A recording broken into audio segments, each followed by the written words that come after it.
현재는 법인 사업자 1개, 개인 사업자 2개를 운영하고 있지만 처음 부업을 시작할 때 그 간이과세자를 해야 되는 건지 일반 과세자를 해야 되는 건지 이 사업자 등록할 때부터 막히더라고요. 한 번 정하면은 바꾸는 것도 복잡하다고 하고 도대체 내 상황에서는 뭘로 하는 게 더 맞는 건지 되게 고민이 많이 됐었거든요. 오늘 영상에선 여러분의 상황별로 일반 과세자와 간이과세자 둘 중에 뭐가 더 유리한지 말씀을 드리려고 합니다. 어떤 사업자로 했느냐에 따라서 세금을 더 많이 내거나 덜 낼 수도 있고요. 심지어는 냈던 세금을 돌려받을 수도 있어요. 그러니까 오늘 영상 꼭 끝까지 봐주시면 감사하겠습니다. 우선 결론부터 말씀드리면 대부분의 경우 처음 사업을 시작하시는 분들은 간이 사업자로 하시는 게 좋아요. 그럼 그냥 영상 끄고 그냥 나 간이 과세자로 하면 되겠네? 잠깐만 기다리세요. 간이 과세자를 할 수 없는 케이스가 있기도 하고요. 특정한 몇몇 케이스에는 일반 과세자가 더 유리한 경우도 있어요. 제가 하나하나 설명드려 볼게요. 우선 대부분의 경우 간이 과세자가 좋다고 했잖아요. 그 이유가 두 가지가 있어요.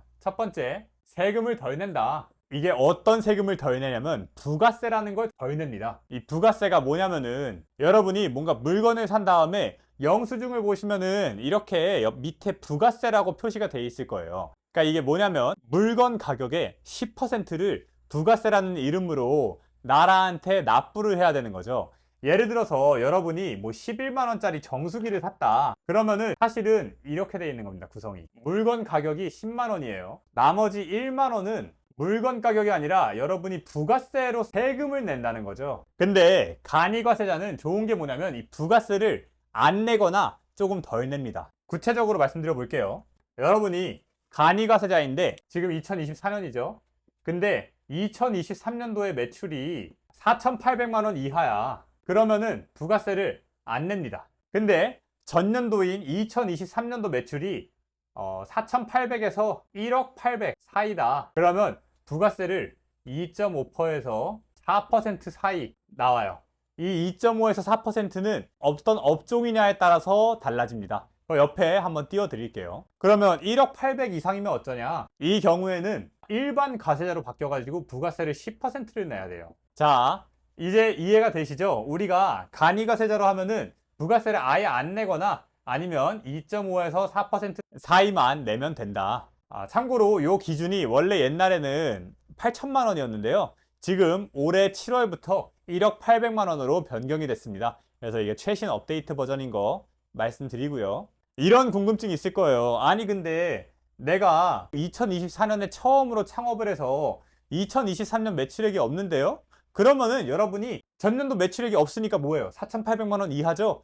간이과세자로서 부가세를 0% 내시는 겁니다. 근데 2025년이 됐을 때는 어떻게 될까요? 이제 2024년에 매출액이 찍혀 있을 거 아니에요. 그 매출액에 따라서 4,800만 원 이하면은 여전히 부가세 0.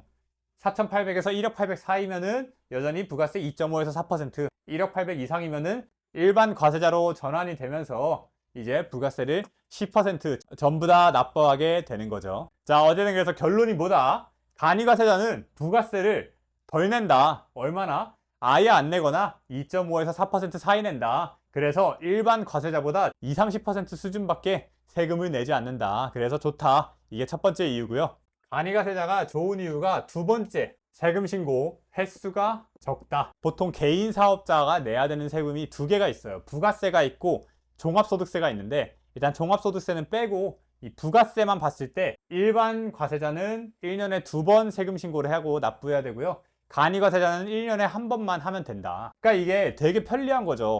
이거 자료 작성하고 내가 비용 쓴 거 계산하고 세금 계산서 추치하고 이런 게 너무 귀찮잖아요. 그리고 우리가 직접 하기 힘드니까 세무사분들에게 신고 대행이라고 맡기거든요. 그러면 이 비용이 5만 원에서 10만 원 사이예요. 1년에 2번이면은 돈을 2번 내야 되는데 한 번밖에 없으면 세무사분들에게 돈을 한 번만 내면 되잖아요. 그러면은 여기까지 들으면 간이과세자가 좋구나. 난 간이과세자로 해야겠구나. 근데 이게 간이과세자가 될 수 없는 케이스가 있어요. 두 가지가 있는데요. 첫 번째로 간이과세가 안 되는 업종이 있습니다. 이 업종은 요 옆에 띄워드리는데요. 요거를 보시면 중요할 게 도매업이 안 돼요. 이게 여러분 처음 창업하시거나 부업 시작하시는 분들이 보통 스마트 스토어 생각하시는 분들도 많잖아요. 근데 스마트 스토어 할 때 도매업으로 신청을 한다. 그러면은 간이과세자가 안 되고 일반과세자로 되기 때문에 메리트를 다 포기하게 되는 거죠. 그래서 스마트 스토어 하실 때는 반드시 도매업이 아니라 통신 판매업, 이건 소매업이거든요. 이 통신 판매업으로 신청을 하시면 됩니다. 그리고 이 옆에 설명만으로 헷갈려서 내가 하려는 업종이 간이과세 불가능한 건지 아닌지 확인해 보고 싶다면 이 국세상담 126이라는 데가 있어요. 그래서 이게 세금과 관련된 정보를 Q&A를 다 해주는 상담센터인데요. 여기에 전화하셔가지고선 문의해 보시면 확실하실 겁니다. 그리고 이 업종도 업종인데 사실 더 중요한 게 뭐냐면 간이과세 불가 지역이 있습니다. 뭐 약간 가산, 뭐 영등포 이런 데처럼 약간 좀 사업자들이 전통적으로 많은 지역들이 있잖아요. 그런 지역들은 간이과세가 불가능한 지역들인 경우가 종종 있어요. 여러분이 사업자 등록을 하실 때 뭐 자택으로 하실 수도 있고 사무실을 임차해서 사업자 등록을 하실 수도 있잖아요. 근데 그 사무실이나 자택의 위치가 이 간이과세 불가능 지역에 있는 곳이라면 등록하는 게 불가능하다. 그러니까 이왕 구하실 때 이런 간이과세가 가능한 지역들의 사무실을 임대하시는 게 좋겠죠. 그러면 이 불가능한 지역이 어디냐? 그거를 제가 요 설명란에다가 링크를 달아 놓으려고 하니까 참고해 보시고요. 다만 제일 확실한 거는 여러분이 사업장 계약하기 전에 담당하는 세무서 민원과에다가 전화를 해가지고서는 여기가 혹시 간이과세 불가 지역인가요? 아닌가요? 이거를 한 번 더 더블 체크해 보시면은 그게 가장 확실하시긴 합니다. 자, 마지막으로 일반 과세자가 더 유리한 경우가 있다고 했잖아요. 이게 두 가지 케이스가 있어요. 첫 번째, 내 손님이 사업자일 경우, 예를 들어서 내가 하는 부업이나 창업 아이템이 마케팅 업체다. 그러면은 다른 사업하는 사람들의 마케팅을 도와주면서 돈을 받잖아요. 그런 경우에는 이제 일반 과세자가 더 유리할 수 있습니다. 왜냐면 이 상대방도 사업하는 사람들이기 때문에 여러분한테 돈을 줄 때 그냥 주는 게 아니에요. 세금 계산서란 걸 요청을 해요. 이게 뭐냐면 우리가 사업과 관련해 가지고서는 서로 이렇게 돈을 주고받았습니다 라는 거를 증빙하는 서류예요. 근데 여러분이 간이과세자면 이 세금 계산서를 발급할 수가 없습니다. 그러면 여러분 손님 입장에서 이 사람은 이걸 못 준다고 하네. 그럼 나 너랑 거래 안 해. 이런 식으로 되겠죠. 그러다 보니까 내 손님이 사업자인 경우에는 일반 과세자를 하시는 게 낫고요.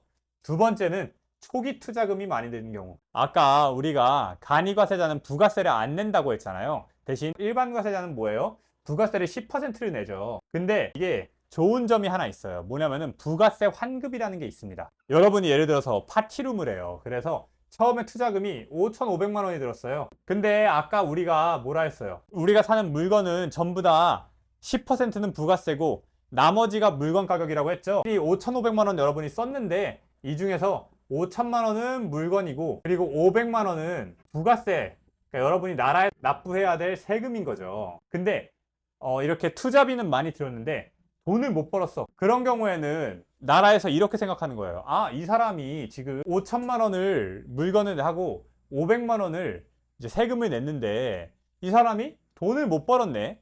사실 이 500만 원이라는 세금은 사업자가 아니라 최종 소비자한테 부과하는 세금이거든요. 근데 여러분은 최종 소비자가 아니잖아요. 사업자잖아요. 그러니까 최종 소비자가 아닌 사람이 500만 원을 내는 거는 옳지 않다. 이거는 너가 안 내도 되는 세금을 낸 거니까 너한테 돌려주겠다. 이래가지고선 이 500만 원을 환급을 해줍니다.